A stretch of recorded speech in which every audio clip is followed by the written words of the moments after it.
My name's Nadia Atique. I was born and raised in Liverpool. I'm 30 years of age and I recently graduated at Liverpool John Moores University.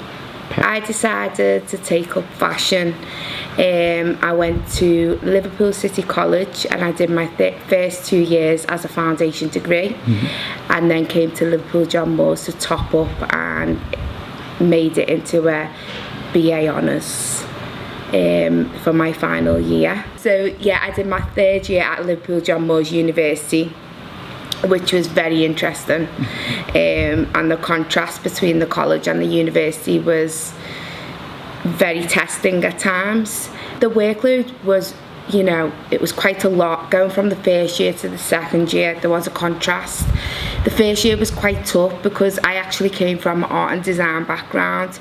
So although I had a love for fashion in terms of style, I didn't really know much about pattern cutting or design and stuff like that. So from going from an art, painting and drawing, to getting thrown into making my own patterns and sewing, it was like I was really bamboozled by that. So it was quite tough for me personally anyway.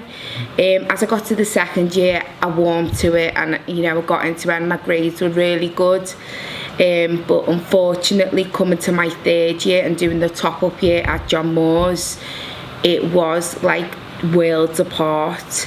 Not in terms of workload, just at the level that people were working at. I felt like I was really behind, so I had to work really, really hard to catch up with everybody else, which, as you can imagine, was quite stressful. I knew it would be a challenge because I'd heard from previous, past students that, the transition was, could be quite stressful, but it was nothing I was afraid of at first. But as I got into it and I realised, oh my goodness, I'm so behind, it really did affect me. I was very stressed. I dedicated my whole year to my work, and even still at the end, I wish I could have redone the whole year again, because I know I could do better now. But you live and you learn, so it was a learning curve. I did learn a lot in my final year, but I wish I maybe would have come to John Moores in my 2nd year, so I'd had a little bit of a taste for it. So going into 3rd year, I would have been ready. I've always, my sister, growing up, there's a big age gap between me and my sister, and she's very fashionable, being into the fashion scene. So I always had a love for fashion, and I did a lot of styling, not professionally, just for family and friends, which I always found quite fun. So when I was actually made redundant, I actually worked for the NHS. So again, the contrast between the two. Work for the NHS, come from art and design background. I thought I want to do something that I'm interested in and I know that I will be dedicated to. So yeah, it was just, I looked into it, I liked the idea of it, and I think I was a fool to believe it wouldn't be as hard as it was. And I think that picture's, it's painted to a lot of people that, just do fashion or do something creative because you're good at the creative side and it won't be as hard. But more fool me. And now talk me. You get a lot of negative, oh really, oh really, like it's just another course, because it's not as academic as, say, I don't know, becoming a doctor or law or something like that. But I believe a lot of my friends around me were studying medicine and studying law, and they used to look at me and my workload and be like, oh my goodness, you have so much work to do. So I think that there is a massive misconception, and when people approach you in that way, it kind of makes you feel a little bit like, oh, is what I'm studying not that great or something, or why do people just assume that the workload is little or nothing? But unfortunately, until you do design and you actually see it for yourself, you don't really know. No. So I was very fortunate because the topic I chose was very controversial, so it created a lot of attention itself. I got chosen for Graduate Fashion Week, and whilst I was there, I was featured in Vogue, which was massive, and from Vogue I got a lot of other interests. So I did like a piece with Sports Bible, I've done a piece with several BBC platforms. I did quite a lot of things. What concerns me is I was fortunate enough to get so much coverage, yet no real doors have been opened in terms of career prospects. So it makes me think, well, for those who didn't get that much coverage and weren't like distinction students, how are they getting on in their careers? So I mean, I have been quite fortunate, and I've had like, you know, mini jobs here and there and a lot of freelance stuff going on, but no permanent work placement, which I am looking for. Hopefully it will happen, but it's made me consider going into my own business route and stuff, like, just because it's so competitive out there, you have to think of other ways to use your degree to make something happen for yourself, for your own career. So I created a modest sportswear collection, and basically the concept behind that is I'm a Liverpool fan, I'm Muslim, and I wear a hijab. So people often are a little bit shocked by the fact that I'm a Muslim woman. I'm a woman first off, I'm Muslim, and I wear a hijab, and I follow football.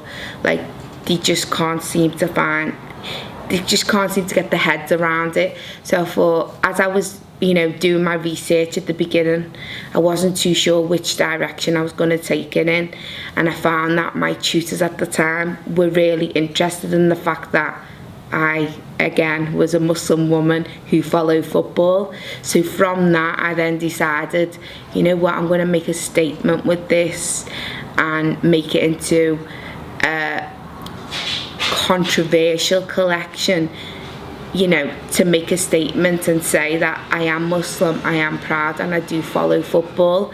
So my full collection was modest for Muslim women and non-Muslim women.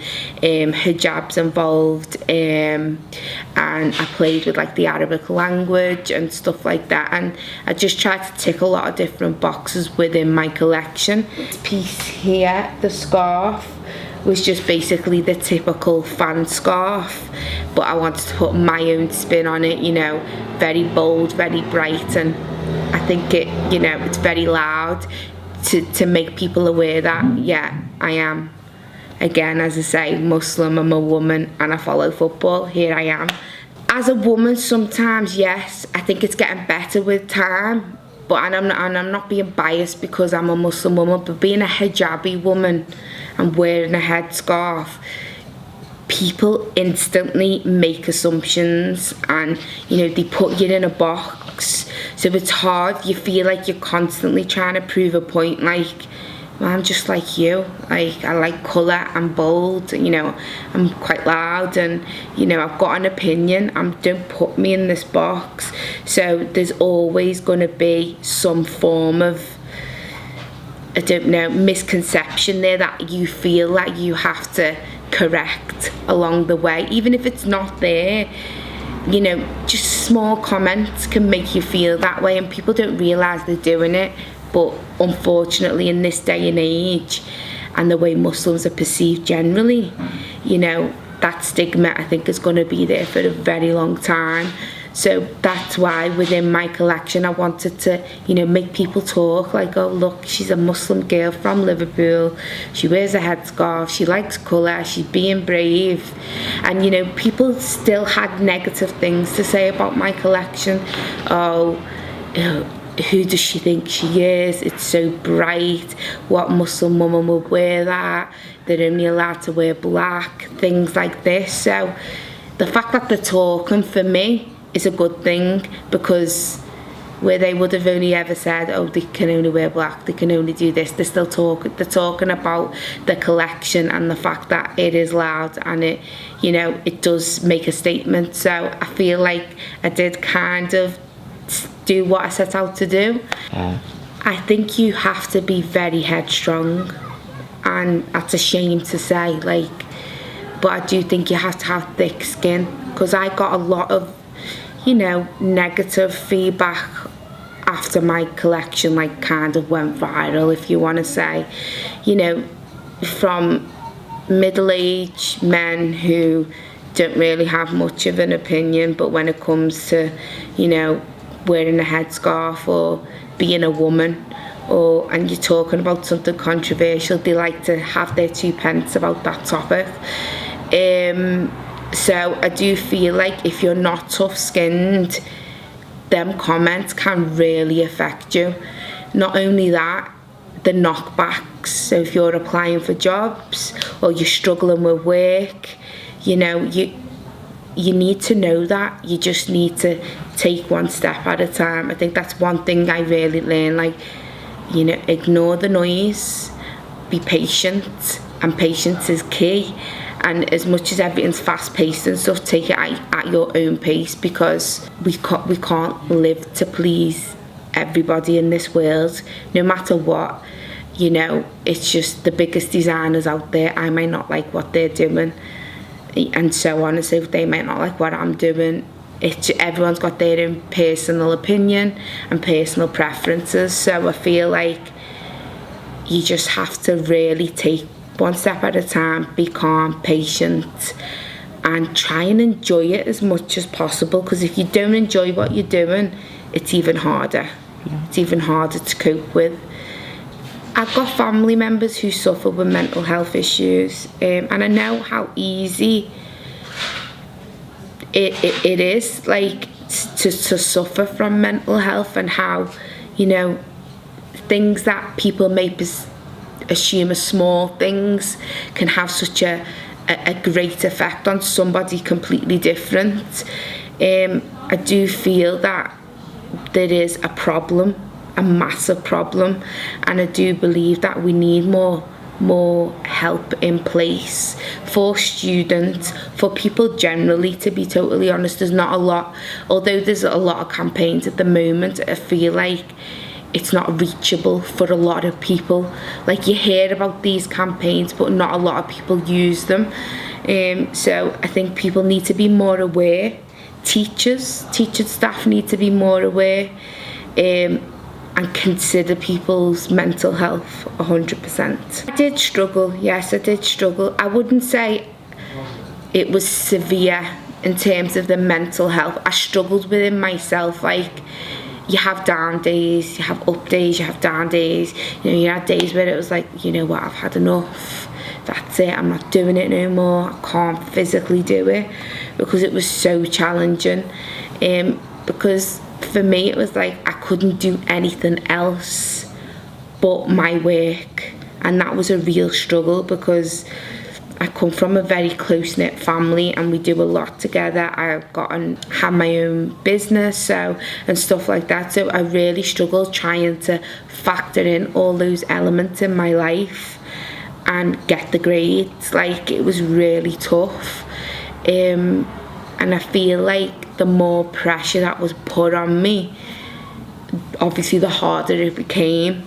That pressure needs to, like, within the design element of university, I don't know, I can't speak for anything else. There is a lot of pressure on students, and I feel like it doesn't need to be so, like, the pressure doesn't need to be so great. Like, to be frank, I think they just need to chill a little bit, because if people do it more calmly and they learn at their own pace, they'll take things in more and they will learn. I'm talking for me personally. Like, if I'm rushed in doing something, I'll do it, but I won't take anything from it. I'll go away and I won't remember what I've done or what I was supposed to have learned within that lecture. There's a few things I could say to students, and I have said to students. One is to be prepared and plan. And as trivial as it sounds, the more organised you are, the easier it will become. But take it at your own pace. That is one thing. Like, I wish I didn't rush certain things, And at the end of the day, you chose to do this degree. You're paying for this degree. So always keep that in mind. This is for your future, nobody else's. It's for your own. So what you put into it, you will gain from it. If you are having a downtime, be patient and try and chill and just relax. Take yourself away from the work. I found if I walked away from what I needed to do, I just cleared my head for a little while, could be a day, just for the night or something, come back with a fresh mind. I was more focused. With fashion being so fast paced now, it is tough, and I think it's like a dog-eat-dog world. And if you're not hitting certain sales targets, or it's crazy. And the more I looked into it, the more, as I was studying, the more I was thinking, oh my goodness, I am so, I'm in so deep right now, and this is gonna be me for